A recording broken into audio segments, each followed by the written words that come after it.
ನಮಸ್ಕಾರ ಸ್ನೇಹಿತರೆ. ಇವತ್ತಿನ ವಿಡಿಯೋದಲ್ಲಿ ನಾನು ನಿಮಗೆ ಒಂದು ವಿಶೇಷವಾದ ಮ್ಯಾನಿಫೆಸ್ಟೇಷನ್ ರೀತಿಯಲ್ಲಿ ಇರುವಂತ ಒಂದು ರೆಮಿಡಿಯ ಬಗ್ಗೆ ಇನ್ಫಾರ್ಮೇಶನ್ ಕೊಡೋದಕ್ಕೆ ಬಂದಿದ್ದೀನಿ. ಈ ರೆಮಿಡಿನ ನೀವು ಗಂಟುಗಳ ರೆಮಿಡಿ ಅಂತಾನೆ ಕರಿಬೋದಾಗಿರುತ್ತೆ. ಸಾಕಷ್ಟು ಜನ ಈ ರೆಮಿಡಿನ ಅವರ ಆಸೆ ಪೂರ್ತಿಗೊಳಿಸೋಕೆ ಅಂದರೆ ವಿಶ್ ಫುಲ್ಫಿಲ್ಮೆಂಟ್ಗೆ ಜೊತೆಗೆ ಎಷ್ಟೋ ದಿನಗಳಿಂದ ನಿಂತಿದ್ದ ಕೆಲಸಗಳನ್ನ ಪೂರ್ತಿಗೊಳಿಸೋಕೆ ಅಥವಾ ಅವರ ಗುರಿಗಳನ್ನ ಮುಟ್ಟೋದಕ್ಕೆ ಅಂತ ಇದನ್ನ ಯೂಸ್ ಮಾಡ್ಕೊಳ್ತಾರೆ. ಇಂಗ್ಲಿಷಲ್ಲಿ ಹೇಳ್ಬೇಕಂದ್ರೆ ಗೋಲ್ನ ರೀಚ್ ಆಗೋದಕ್ಕೆ ಅಥವಾ ಗುಡ್ ಲಕ್ನ ಅಟ್ರಾಕ್ಟ್ ಮಾಡೋದಕ್ಕೆ ವಿಶ್ ಫುಲ್ಫಿಲ್ಮೆಂಟ್ಗೆ ಅಂತ ಎಲ್ಲ ಈ ರೆಮಿಡಿನ ಯೂಸ್ ಮಾಡ್ಕೊತಾರೆ. ಹಾಗೆ ನಿಮಗೇನಾದ್ರೂ ನಮ್ಮ ಕೆಲಸ ಕಾರ್ಯಗಳು ಯಾವುದೂ ಸರಿ ಇಲ್ಲ, ನಿಂತಲ್ಲೇ ನಿಂತು ಬಿಟ್ಟಿದೆ, ಅಥವಾ ಎಷ್ಟೇ ಪ್ರಯತ್ನ ಪಟ್ಟರೂ ಕೂಡ ಯಾವುದೂ ನಮ್ಮ ಕೈಗೆ ಸಿಗ್ತಾ ಇಲ್ಲ, ನಮಗೆ ದೃಷ್ಟಿಯಾಗಿದೆ, ಏನೋ ಗುಡ್ ಲಕ್ಕೇ ಇಲ್ಲ, ಎಲ್ಲ ಬ್ಯಾಡ್ ಲಕ್ ಆಗ್ತಾ ಇದೆ ಅನ್ನೋ ಮನಸ್ಥಿತಿ ನಿಮಗಿದ್ರೆ, ಈ ರೀತಿಯಾದಂಥ ಯೋಜನೆ ಅಥವಾ ಸಿಚುವೇಶನ್ನ ನೀವೇನಾದರೂ ಅನುಭವಿಸ್ತಾ ಇದ್ರೆ, ಈ ರೆಮಿಡಿನ ನೀವು ಈಸಿಯಾಗಿ ಮನೆಯಲ್ಲಿ ನಿಮಿಷದಲ್ಲೇ ಮಾಡಿಕೊಂಡು ನಿಮ್ಮ ಮನಸ್ಸಿಗೆ ಒಂದು ಸಂತೋಷ ಅಥವಾ ನೆಮ್ಮದಿಯನ್ನು ತಂದ್ಕೊಳ್ಬೋದಾಗಿರುತ್ತೆ. ಸೊ ಇವಾಗ ನಾನು ಈ ವಿಡಿಯೋದಲ್ಲಿ ಪ್ರತಿಯೊಂದು ಸ್ಟೆಪ್ನು ಕರೆಕ್ಟಾಗಿ ಹೇಳ್ಕೊಡ್ತೀನಿ. ಅದೇ ರೀತಿಯಲ್ಲಿ ನೀವು ಮಾಡಿದ್ರೆ ನಿಮ್ಮ ಮನಸ್ಸಿನ ಗೊಂದಲ ಆಗಿರ್ಬೋದು, ಚಿಂತೆ ಆಗಿರ್ಬೋದು, ಹಣಕಾಸಿನ ಸಮಸ್ಯೆ ಆಗಿರ್ಬೋದು, ಯಾವುದು ಗುಡ್ ಲಕ್ ಇಲ್ಲ ಅಥವಾ ಬ್ಯಾಡ್ ಲಕ್ನ ಹೋಗ್ಸೋದಕ್ಕೆ ಎಲ್ಲದಕ್ಕೂ ಇದೊಂದು ಸುಲಭವಾದಂಥ ರೆಮಿಡಿ ಆಗಿದೆ. ಸೊ ಸ್ಕಿಪ್ ಮಾಡದೆ ಎಂಡ್ವರೆಗೂ ನೋಡಿ, ಪೂರ್ತಿ ವಿಷಯ ತಿಳ್ಕೊಂಡು ನಿಮ್ಮ ಜೀವನಕ್ಕೆ ಒಂದು ಸಂತೋಷವಾದಂಥ ಸಮಯಗಳನ್ನ ನೀವು ತರ್ಬೋದಾಗಿರುತ್ತೆ. ಹಾಗೆ ಈ ವಿಡಿಯೋದಲ್ಲಿ ನಾನು ನಿಮಗೆ ಹೇಳುವಂಥ ರೆಮಿಡಿಯಲ್ಲಿ ಕಟ್ಟು ಪ್ರತಿಯೊಂದು ಗಂಟು ಕೂಡ ನಿಮ್ಮ ನಿಮ್ಮ ಜೀವನಕ್ಕೆ ಒಂದು ವಿಶೇಷವಾದ ಶಕ್ತಿಯನ್ನು ಪ್ರತಿನಿಧಿಸುತ್ತೆ ಅಂತ ಹೇಳಲಾಗಿದೆ. ಇದನ್ನ ಈಗಿನ ಕಾಲದಲ್ಲಿ ಅಷ್ಟೇ ಅಲ್ಲ, ನಮ್ಮ ಹಿರಿಯರು, ನಮ್ಮ ಅಜ್ಜಿ ತಾತಂದ್ರು ಕೂಡ ಇದನ್ನ ಪ್ರತಿಯೊಂದು ಕೆಲಸಗಳನ್ನ ಪೂರ್ತಿಗೊಳಿಸೋದಕ್ಕೆ ಅಂತ ಬಳಸ್ಕೊಳ್ತಾ ಇದ್ರಂತೆ. ಸೊ ಈಗಿನ ಕಾಲದಲ್ಲೂ ಕೂಡ ಎಲ್ಲರ ಕೈಯಲ್ಲಿ ಒಂದು ಕೆಂಪು ಅಥವಾ ಕಪ್ಪು ದಾರ ಇದ್ದೇ ಇರುತ್ತೆ. ಬರೀ ಆ ಕಮ್ಮಿ ಬೆಲೆಯಲ್ಲಿ ಸಿಗುವಂಥ ದಾರನ ಬಳಸ್ಕೊಂಡು ಅದ್ರಲ್ಲಿ ಹಾಕುವಂಥ ಗಂಟೆಗೆ ಹೇಳುವಂಥ ಮಂತ್ರಗಳಿಂದ ನಿಮ್ಮ ಆಸೆನ ಅಥವಾ ನಿಮ್ಮ ಇಚ್ಛೆನ ಪೂರ್ತಿಗೊಳಿಸ್ಕೊಳ್ಬೋದು ಅಂದರೆ ನಿಮಗೆ ನಂಬೋಕ್ಕಾಗೋದಿಲ್ಲ. ಆದರೆ ಇವತ್ತಿನ ವಿಡಿಯೋನ ನೀವು ಕಂಪ್ಲೀಟ್ ಆಗಿ ನೋಡಿ ಆ ರೆಮಿಡಿನ ಮಾಡಿದ್ರೆ ನಿಮಗೆ ಇದ್ರ ಬಗ್ಗೆ ನಂಬಿಕೆ ಬಂದೇ ಬರುತ್ತೆ. ಹಾಗೆ ಈ ವಿಡಿಯೋದಲ್ಲಿ ಹೇಳುವಂಥ ರೆಮಿಡಿನ ಮಾಡೋದಕ್ಕೆ ನಿಮಗೆ ಬೇಕಾಗಿರೋ ವಸ್ತುಗಳು ಕೇವಲ ಕೆಂಪು ದಾರ. ಕೈಗೆ ಸಾಧಾರಣವಾಗಿ ನೀವೆಲ್ಲರೂ ಕಟ್ಟುವಂಥ ದಾರಾನೇ ನೀವು ಇಲ್ಲಿ ಬಳಸ್ಬೋದಾಗಿರುತ್ತೆ. ನಿಮಗೆ ಎಷ್ಟು ದಪ್ಪದ್ದು ಬೇಕು, ಎಷ್ಟು ಉದ್ದದ್ದು ಬೇಕೋ ಅದನ್ನು ನೀವು ತೊಗೊಳ್ಬೋದಾಗಿರುತ್ತೆ. ಗಂದಿಗೆ ಅಂಗಡಿಯಲ್ಲಿ ಹೋಗಿದ್ರೆ ನಿಮಗೆ ಆರಾಮಾಗಿ 10 ರಿಂದ 20 ರೂಪಾಯಿಲಿ ಈ ದಾರ ಸಿಕ್ಬಿಡುತ್ತೆ. ಅದನ್ನು ಮನೆಯಲ್ಲಿ ತೊಗೊಂಡು ಬಂದು ಮೊದಲನೆಯದಾಗಿ ನೀವು ಅದನ್ನು ಶುದ್ಧವಾಗಿ ತೊಳಿಬೇಕಾಗಿರುತ್ತೆ ನೀರಲ್ಲಿ, ಅಥವಾ ಗಂಜಲ ಇದ್ರೆ ಅದರಲ್ಲಿ ಚುಮುಕ್ಸ್ಬೋದಾಗಿರುತ್ತೆ. ಅದರಿಂದ ನಿಮಗೆ ಇನ್ನಷ್ಟು ಜಾಸ್ತಿಯ ಪ್ರತಿಫಲ ಇಲ್ಲಿ ನಿಮಗೆ ಸಿಗ್ತಾ ಹೋಗುತ್ತೆ. ಅದಾದ್ಮೇಲೆ ನೀವು ಏನು ಮಾಡಬೇಕು ಅಂದ್ರೆ, ಪ್ರತಿಯೊಂದು ಸಲಾನು ನೀವು ನಾನು ಹೇಳುವಂತ ಮಂತ್ರನ ಹೇಳಿ ಒಟ್ಟಾರೆ 8 ಗಂಟುಗಳನ್ನ ಹಾಕ್ಬೇಕಾಗಿರುತ್ತೆ. ನಾನಿಲ್ಲಿ ಆ ಗಂಟು ಹಾಕ್ಬೇಕಾದ್ರೆ ಏನು ಮಂತ್ರ ಹೇಳ್ಬೇಕು, ಅದರಿಂದ ಏನು ಉಪಯೋಗ ಅನ್ನೋದನ್ನ ಹೇಳ್ತೀನಿ. ಆ ಗಂಟು ಹಾಕ್ಬೇಕಾದ್ರೆ ಹೇಳ್ಬೇಕಾದಂಥ ಮಂತ್ರ ಕೂಡ ನಾನು ನನ್ನ ಡಿಸ್ಕ್ರಿಪ್ಷನ್ ಬಾಕ್ಸಲ್ಲಿ ಕೊಟ್ಟಿರ್ತೀನಿ. ಅಲ್ಲಿಂದ ಕೂಡ ನೀವು ನೋಡ್ಬೋದಾಗಿರುತ್ತೆ, ಏನಾದರೂ ವಿಡಿಯೋನ ಕಂಪ್ಲೀಟ್ ಆಗಿ ನೋಡಿದ್ಮೇಲೂ ಅರ್ಥ ಆಗಿಲ್ಲ ಅಂದಾಗ. ಮೊದಲನೆಯ ಗಂಟು ನೀವು ಹಾಕಬೇಕಾದ್ರೆ, ಮೊದಲನೆಯ ಗಂಟು ರೀಂ ಶಕ್ತಿಯನ್ನು ಪ್ರತಿನಿಧಿಸುತ್ತದೆ. ಈ ರೀಮ್ ಅನ್ನೋ ಪದ ಬಂದು ನಿಮ್ಮ ಅದೃಷ್ಟದ ಬಾಗಿಲನ್ನು ತೆಗೆಯೋದಕ್ಕೆ ಅನ್ನೋದನ್ನ ಪ್ರತಿನಿಧಿಸುತ್ತದೆ.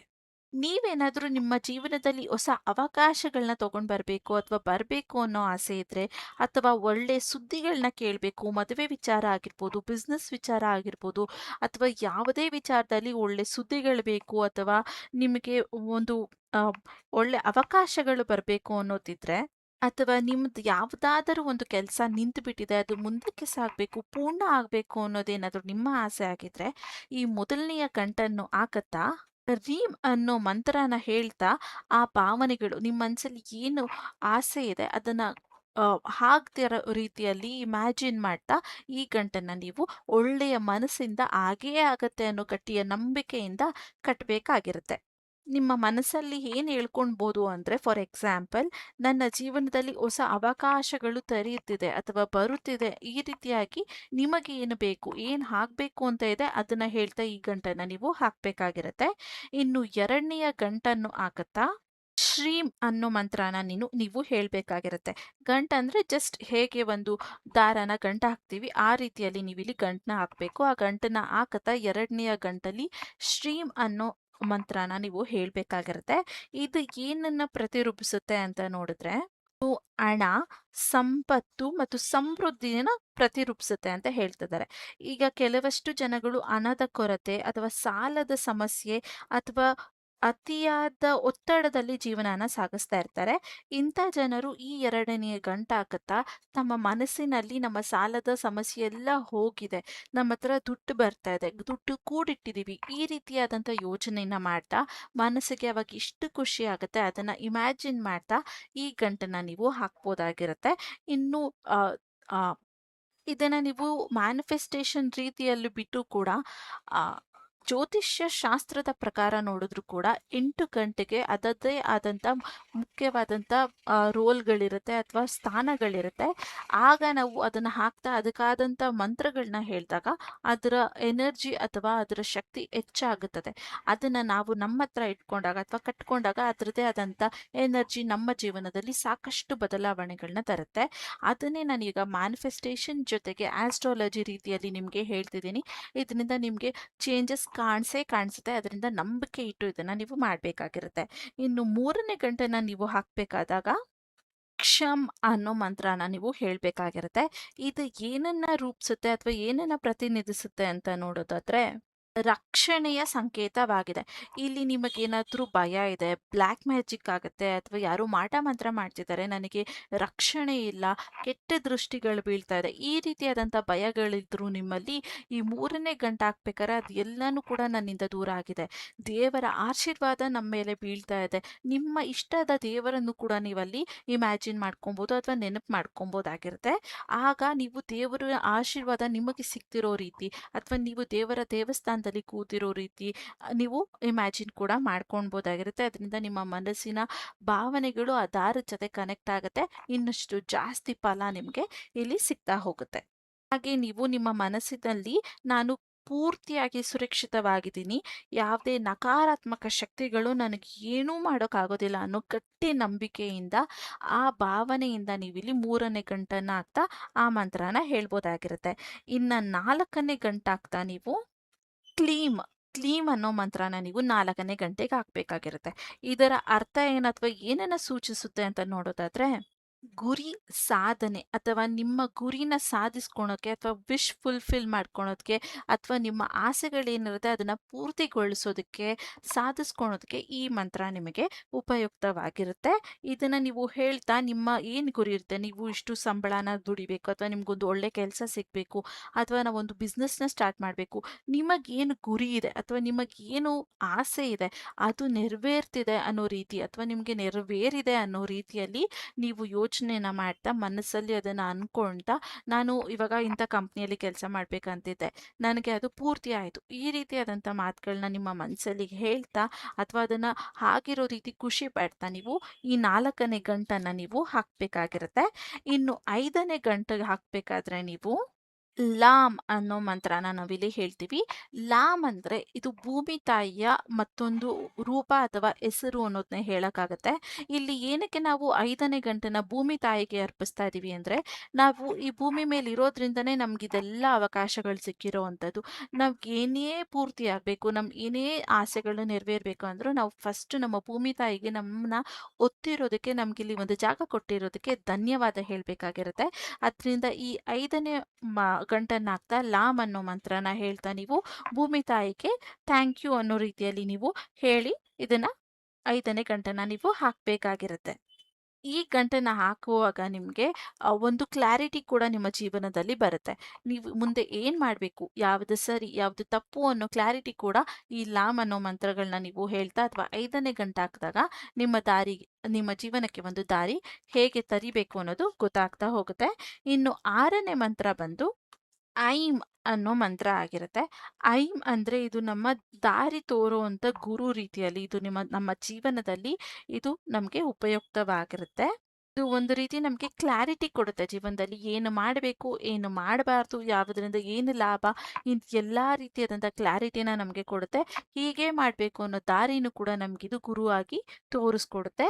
ಇನ್ನು 5ನೇ ಗಂಟೆಗೆ ನೀವು ಹೇಳ್ಬೇಕಾಗಿರೋದು ಸೌಹ ಅನ್ನೋ ಮಂತ್ರನ ನೀವಿಲ್ಲಿ 7ನೇ ಗಂಟೆ ಆಗ್ತಾ ಹೇಳ್ಬೇಕಾಗಿರುತ್ತೆ. ಇದರಿಂದ ನಮಗೇನು ಸಿಗುತ್ತೆ ಅಂದ್ರೆ ಇಂಟರ್ನಲ್ ಗ್ಲೋ ಸಿಗುತ್ತೆ. ಇಂಟರ್ನಲ್ ಗ್ಲೋ ಅಂದ್ರೆ ನಮಗೆ ಒಳಗಿಂದ ಒಂದು ನಮ್ಮ ಬಗ್ಗೆ ನಮಗೆ ಆಸೆ, ಸೆಲ್ಫ್ ಲವ್ ಅಥವಾ ನಮ್ಮ ಬಗ್ಗೆ ನಮಗೊಂದು ಪ್ರೀತಿ ಇರಬೇಕಾಗಿರುತ್ತೆ. ಆವಾಗಲೇ ನಾವು ಜೀವನದಲ್ಲಿ ಏನೇ ಮಾಡಬೇಕು ಅಥವಾ ನಮಗಿದು ಬೇಕು ಬೇಡ ಅನ್ನೋದು ನಮ್ಮಲ್ಲಿ ಗೊತ್ತಾಗುವಂಥದ್ದು. ಅದರಿಂದ ಈ ಮಂತ್ರನ ಹೇಳ್ತಾ 7ನೇ ಗಂಟೆನ ಹಾಕೋದ್ರಿಂದ ನಮ್ಮಲ್ಲಿರುವಂಥ ಒಂದು ಗ್ಲೋ ಅಥವಾ ನಮ್ಮ ಬಗ್ಗೆ ನಮಗೊಂದು ಪ್ರೀತಿ ಇಲ್ಲಿ ಉಂಟಾಗುತ್ತೆ. ಅದರಿಂದ ಎಲ್ಲಾ ರೀತಿಯಾದಂಥ ಉಪಯುಕ್ತ ಗುಡ್ ಲಕ್ಗಳನ್ನ ನಾವು ಅಟ್ರಾಕ್ಟ್ ಮಾಡ್ತಾ ಹೋಗ್ತೀವಿ. ಇನ್ನು 8ನೇ ಗಂಟನ್ನ ಹಾಕುತ್ತಾ ಶ್ರೀಂ ಅನ್ನೋ ಮಂತ್ರನ ನಾವಿಲ್ಲಿ ಹೇಳ್ಬೇಕಾಗಿರುತ್ತೆ. ಶ್ರೀಂ ಅಂದ್ರೆ ನಮ್ಗೊಂಥರ ಗ್ರಾಟಿಟ್ಯೂಡ್. ಇವಾಗ ದೇವರುಗಳಿಗೆ ಮಂತ್ರಗಳಲ್ಲಿ ದೇವರನ್ನ ಪೂಜಿಸುವಾಗ ಎಷ್ಟೋ ಸಲ ಎಲ್ಲ ಹೋಮ ಹವನಗಳಲ್ಲಿ ಕೊನೆಯಲ್ಲಿ ನಮ್ಮ ಹತ್ರ ಶ್ರೀಂ ಅನ್ನೋದನ್ನ ಹೇಳಿಸ್ತಾರೆ. ಏನಕ್ಕಂದ್ರೆ ಅದು ನಮ್ಮ ಗ್ರಾಟಿಟ್ಯೂಡ್, ನಮಗೆ ನೀವು ನಮಗಿದು ಸಿಕ್ಕಿರೋದಕ್ಕೆ ಧನ್ಯವಾದ ಅನ್ನೋ ರೀತಿಯಲ್ಲಿ ಇದು ಸೂಚಿಸುತ್ತೆ. ಇದರಿಂದ ನಾವು ಎಷ್ಟು ಧನ್ಯ ರೂಪದಲ್ಲಿದ್ದೀವಿ, ಎಷ್ಟು ನಾವು ಎಲ್ಲಾನು ಲೈಕ್ ಪಡೆಯೋದಕ್ಕೆ ಅಥವಾ ಎಲ್ಲಾನು ಅಟ್ರಾಕ್ಟ್ ಮಾಡೋಕ್ಕೆ ಎಷ್ಟು ರೆಡಿ ಇದ್ದೀವಿ ಅನ್ನೋದನ್ನ ಇದು ಸೂಚಿಸುತ್ತೆ. ಆದ್ರಿಂದ ನಿಮಗೆ ಎಲ್ಲಾನು ಕೊಡಬೇಕು ಅನ್ನೋ ಯೋಚನೆ ದೇವರಿಗಾಗಿರ್ಬೋದು ಅಥವಾ ನೀವು ನಂಬುವಂಥ ಯೂನಿವರ್ಸ್ಗಾಗಿರ್ಬೋದು ಇದು ತೋರಿಸ್ಕೊಡುತ್ತೆ. ಅದರಿಂದ ಕೊನೆಯ ಗಂಟು 8ನೇ ಗಂಟನ್ನ ಶ್ರೀಮ್ ಅಂತ ಹೇಳ್ತಾ ಮುಗಿಸ್ತೀವಿ. ಈ ಇದನ್ನ ನೀವು ನಿಮ್ಮ ಕೈಯಲ್ಲಿ ಕಟ್ಬೋದು, ಕಾಲಲ್ಲಿ ಕಟ್ಬೋದು ಅಥವಾ ನಿಮ್ಮ ಬಳಿ ಯಾವಾಗಲೂ ಸದಾ ಇರಿಸಿರ್ಬೋದಾಗಿರುತ್ತೆ.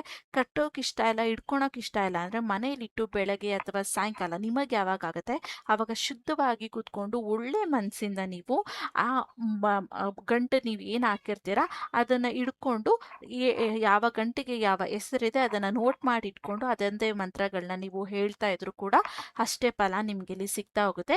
ಜಾಸ್ತಿ ಫಲ ನಿಮ್ಮ ಹತ್ರ ಇಟ್ಕೊಂಡಾಗ ಅಥವಾ ನಿಮ್ಮ ಕೈಗೆ ಕಾಲ್ಗೆ ಕಟ್ಟಿದಾಗ ಸಿಗುತ್ತೆ.